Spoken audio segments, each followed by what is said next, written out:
Pemirsa, uang 476 miliar rupiah dan emas 74 kg emas batangan yang ditemukan polisi di rumah Febri Adriansyah diklaim adalah milik Don Rito. Namun benarkah uang dan emas sebanyak itu hanya milik Don Rito seorang?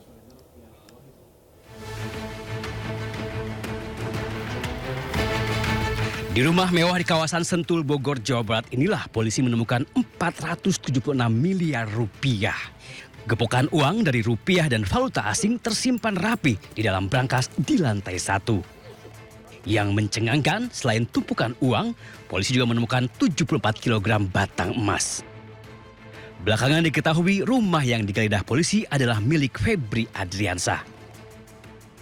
Anehnya, Febri saat itu masih menjabat sebagai Jampitsus, membantah jika duit dan emas di rumahnya bukanlah miliknya.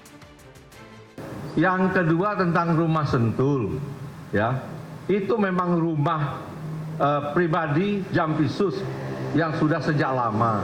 Itu bisa dilihat bagaimana proses kepemilikan sejak awal, ya. Dan mengenai uang tadi kan sudah saya jelaskan yang ditemukan bahwa itu ada pemilik, ya, bahwa itu ada kegiatan, ada orang-orang juga terima kegiatan, itu bisa juga ditanya. Kemudian juga ada beberapa kegiatan bangunan yang bisa dicek. Semua kami yakin dapat dipertanggungjawabkan dengan benar. Tak lama si pemilik rumah akhirnya mengundurkan diri sebagai Jampitsus. Bersama rekannya Don Rito, polisi menetapkan keduanya sebagai tersangka korupsi dan pencucian uang. Tak lama muncul pengakuan dari Don Rito. Melalui pengacaranya, ia mengaku jika 476 miliar rupiah dan 74 kg emas di rumah Febri adalah miliknya.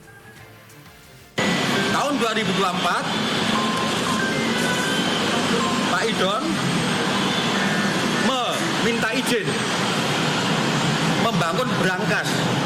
Fungsinya buat apa? Untuk menaruh barang-barang berharga. Karena di situ nanti banyak aktivitas operasional yayasan. Nah, sekarang dikaitkan dengan temuan penggeledahan. Ada 74 kg emas, 12 juta US dolar Singapura dan 4 juta something ya Amerika. Pada saatnya akan kami buka ke publik seluas-luasnya. Yang pasti itu tidak berkaitan dengan Pak Febri. Kini uang dan emas yang diakui milik Don Rito sudah diserahkan polisi ke penyidik Kejaksaan Agung. Pertanyaannya, benarkah tumpukan uang dan emas batangan itu milik Don Rito atau ada pemilik lain yang justru enggan mengakuinya? Tim Liputan iNews melaporkan. Pemirsa, Hotman Paris Hutapea menuding Kapolri tidak meminta izin kepada Presiden Prabowo Subianto saat menetapkan Febri Adriansyah sebagai tersangka korupsi. Sementara menurut ex-penyidik KPK, Yudi Purnomo tak perlu izin Presiden untuk tetapkan Febri sebagai tersangka.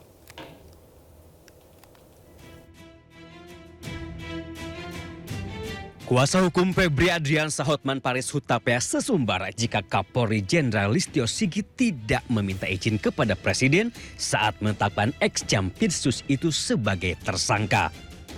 Hotman berdalih seharusnya Kapolri meminta izin kepada Presiden saat akan menetapkan Febri Adriansyah sebagai tersangka.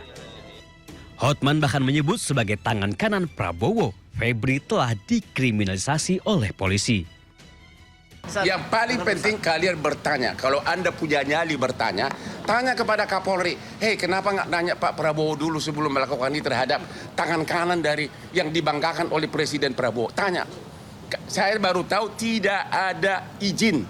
Begitu saja dipermalukan. Ada apa? Tanya, makanya malam ini kalian langsung ke Mabes Polri tanya kalau kau bukan pengecut. Tak setuju dengan pernyataan Hotman, mantan penyidik KPK Yudi Purnomo menyebut penetapan tersangka Febri sudah berdasarkan terpenuhinya 2 alat bukti, bukan karena campur tangan Presiden. Penetapan tersangka berdasarkan 2 alat bukti yang cukup dan tidak ada diatur mengenai izin dari Presiden. Karena Presiden tentu paham tidak bisa untuk mengintervensi suatu kasus. Terbongkarnya dugaan korupsi ex-Jampitsus Febri Adriansyah membuat Presiden gerah. Presiden bahkan sempat gelar rapat terbatas dengan Jaksa Agung Burhanuddin. Sementara itu dalam pidatonya, Presiden Prabowo Subianto kerap mengancam para koruptor dengan tidak akan memberikannya toleransi. Kita tidak mau toleransi kepada mereka yang dipercaya oleh rakyat, yang digaji oleh rakyat, tapi melaksanakan kebijakan-kebijakan dan tindakan-tindakan yang merugikan rakyat, apalagi mencuri uang rakyat. Kita tidak toleransi.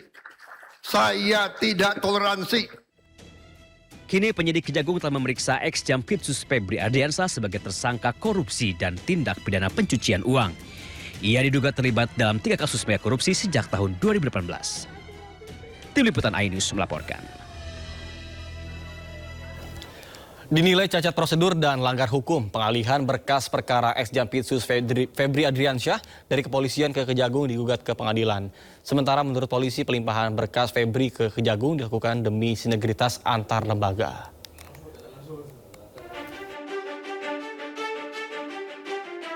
Selain timbulkan kemarahan publik, kasus mega korupsi yang menyeret nama ex-Jampitsus Febri Ardiansyah juga timbulkan kontroversi.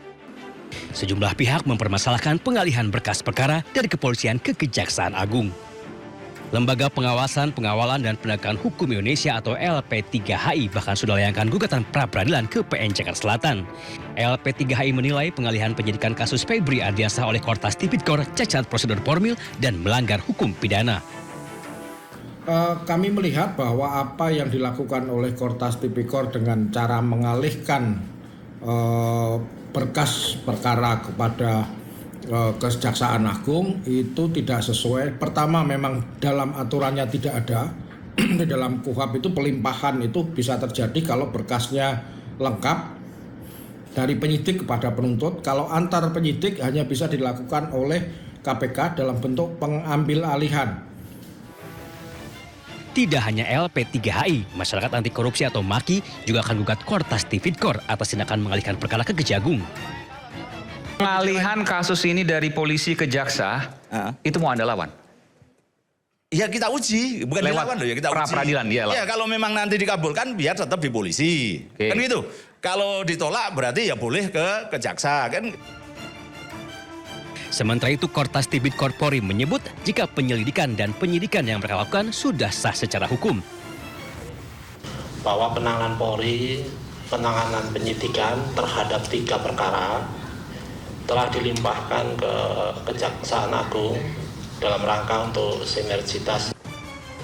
Febri Ardiansyah ditetapkan sebagai tersangka untuk 3 kasus korupsi, yakni pengadaan batu bara PT PLN, korupsi di PT Asabri, dan korupsi PT Krakatau Steel.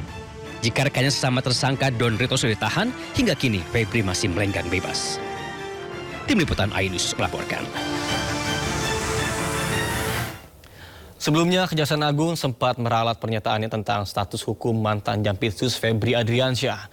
Dalam pernyataan terbarunya, Kapus Penkum Kejagung, Anang Supriyatna mengatakan bahwa status hukum Febri masih tetap tersangka terkait dengan kasus dugaan korupsi batu bara, Asabri, dan Krakatau Steel.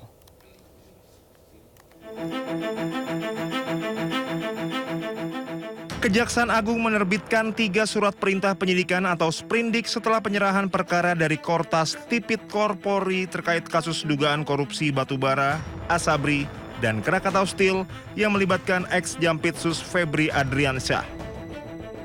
Kapus Penkum Kejagung Anang Supriyatna menjelaskan sprindik tersebut menegaskan status Febri tetap tersangka. Hal itu didasari penetapan tersangka yang dilakukan sebelumnya oleh penyidik Kortas Tipikor Polri. Saat ini, Kejaksaan Agung telah menerbitkan sprindik sebanyak 3 sprindik. Ada 3, yaitu terkait sprindik nomor 43, dugaan tindak pidana korupsi dan TPPU untuk PT Krakatau. Yang kedua, sprindik nomor 44, dugaan tindak pidana korupsi untuk perkara PLTU PLN yang bailout. Ketiga, sprindik 45 terkait dengan Asabri, sebagaimana laporan riset yang kita terima dari penyidik Polri.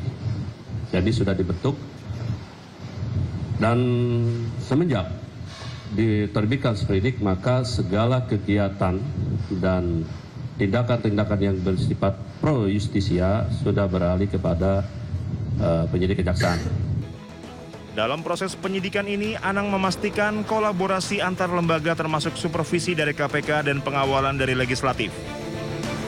Kejagung juga telah membentuk tim khusus beranggotakan 9 orang menangani perkara tersebut. Sebagian besar dari 9 orang tersebut pernah bertugas di KPK. Tim Liputan Anyus melaporkan.